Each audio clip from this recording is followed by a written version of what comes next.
nuit à laquelle j'aurais bien aimé assister. De quoi s'agit-il Comme j'ai des exactement? accointants, je m'arrangeais pour vous faire inviter.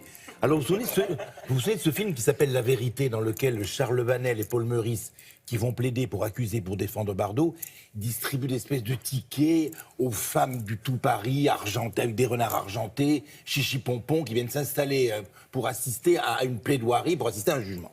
Donc ça part du principe que les avocats sont des gens qui font des shows, sont des cabots, je veux dire, qui en font des tonnes dans l'éloquence, avec des mots, avec des mots choisis, des phrases, avec une rhétorique. Donc c'est une parade, quoi. Donc ça part la nuit de l'éloquence, c'est organisé par le Club des juristes, c'était la 6e édition.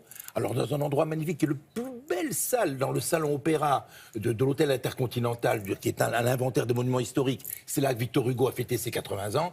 Ils ont organisé donc la 6e nuit de l'éloquence. Alors il y a beaucoup d'actrices de Paris, Carole Bouquet, Karine Viard, Robert Hossein, Richard Gonnet, qui viennent au spectacle. On vient au spectacle. On vient voir des avocats qui, se bouffent le nez, crachent leur salive, s'entre-déchirent sur des motifs fallacieux et artificiels pour faire preuve de rhétorique, de brio, de brillant et d'artifice. Donc ce sont des joutes oratoires, c'est ça? C'est un spectacle extraordinaire. Imaginez un décor somptueux et on les voit, mais il y a toutes les grandes pointures de Paris, la crème de la crème, le gratin du gratin, des avocats pénalistes, des avocats de Paris qui, regardez, mais discutent sur n'importe quoi. Alors là, ce soir-là, c'était le thème du cinéma.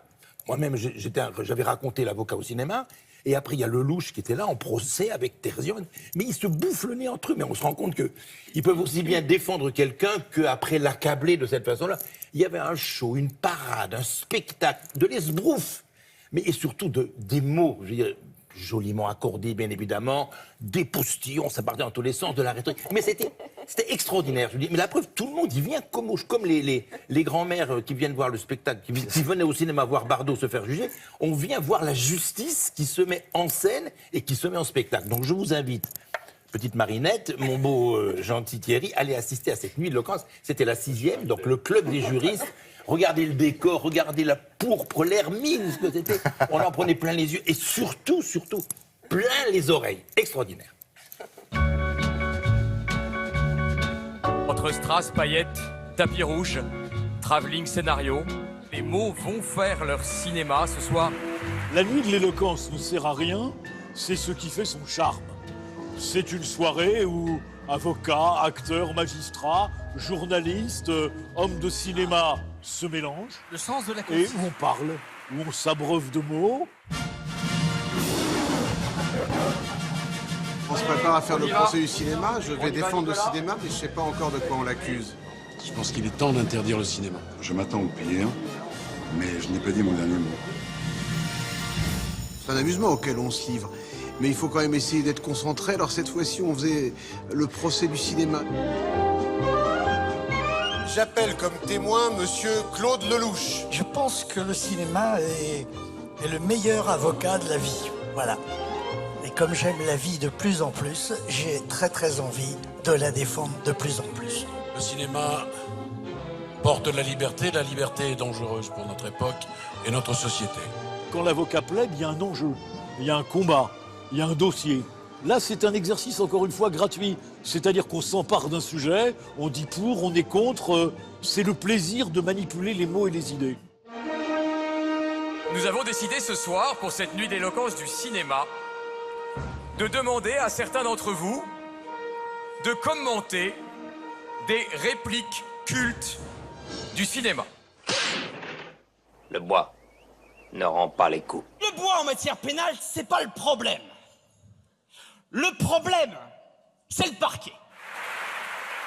Cette nuit d'éloquence met simplement en évidence la capacité, con ou pas, des avocats à intéresser le public et si possible à le convaincre ou au moins à le dérider sur un sujet particulier. Entre nous, à quoi penses-tu en général? À Montauban. On ne devrait jamais quitter Montauban. Je n'ai pas besoin de vous préciser que le fait de savoir s'il faut tourner, quitter Montauban, je m'en fous. Alors, la question se pose de savoir si ces nuits de l'éloquence, commencées dans une certaine forme de vague à l'âme, n'ont pas peu à peu conduit leur pas dans la vacuité totale intellectuelle. Il y a un plaisir de voir réagir un public. Est-ce qu'il va rire? Est-ce qu'il va pleurer à ce que vous dites? Et il y a un véritable échange et ça enrichit toujours l'orateur. C'est de se dire à quel moment je les ai entre les mains, je les prends, ils sont à moi ou au contraire ils m'échappent. Je dois parler de Montauban. Et je dois dire du mal de Montauban. Vous allez me dire, j'y vais pas souvent. Et pour tout dire, je n'y vais jamais. Mais notre vie professionnelle est pleine d'imprévus. Quelqu'un qui se prendrait tragiquement au sérieux ne pourrait pas être un bon avocat. Avec vos films, vous avez crevé le grand écran judiciaire. Et les avocats, mesdames et messieurs, ne seront jamais de superstars. Ah ben bien sûr, j'aurais pas venu. Bon oui, Jean, à l'applaudimètre. Quel est celui Non, mais qui tous a étaient bien. remporté tous les Ténum suffrages? était très bien, Spinner, tous ceux qui ont parlé, il y a Jean-Yves Le Borgne, ils ont tous été très, très bien. Mais vous savez, en fait, le club du jury, c'est un espèce de think tank français, quoi, voilà. C'est remettre le droit à sa place, stimuler le débat juridique un peu en France et innover, je veux dire, innover autour de ça. Donc, c'était, vous savez, des endroits comme ça où on sent l'esprit qui vibre, qui souffle, qui parle.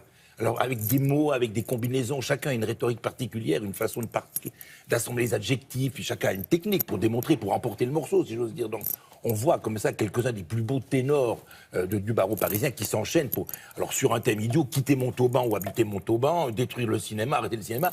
Mais c'est artificiel, c'est complètement artificiel, mais c'est extraordinaire de lyrisme, c'est échevelé, on voit, à la limite, les coups bas, les coups brillants, on les voit qui s'empoignent, je veux dire. Et vous savez, Frédéric Dard appelait les avocats des baveux.